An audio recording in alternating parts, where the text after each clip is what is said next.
mijozdan rad javobini olgan sotuvchi albatta o'zini bilmagan holatda negativ holatga olib kelib qo'yadi. Ya'ni kimdir sizga rad javobi bersa, albatta bu yoqimsiz holat bo'ladi. Lekin professional sotuvchilar har bir rad etilgan yo'q degan javobni qayta tekshiradiki, qaysi ma'noda? Agarda shu yo'q degan javobni haga olib o'tkazsam, men g'olib bo'laman degan ma'nosida, shu yo'qni haga almashtirishlik uchun o'ylanadi, fikr qiladi yoki surishtiradi yoki u uchun juda qiziq bo'ladi. Aynan mijoz nima uchun yo'q dedi? Qayerda xato qildim? Qaysi gapni noto'g'ri ishlatdim? Qaysi taklifni noto'g'ri berdim degan jihatlari bilan miyani ovora qiladigan bo'lsa, o'zini chalg'itadigan bo'lsa, rad qilgan mijozga yana qaytadan taklif berishlikka o'zida kuch topa oladi.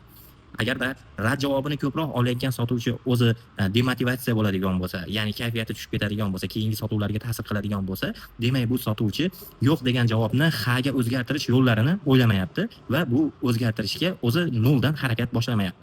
Suhbatni qayta eshitib chiqish kerak yoki suhbatni o'zi asosiy qismlarini yon daftarchasiga yozib olgan bo'lish kerak.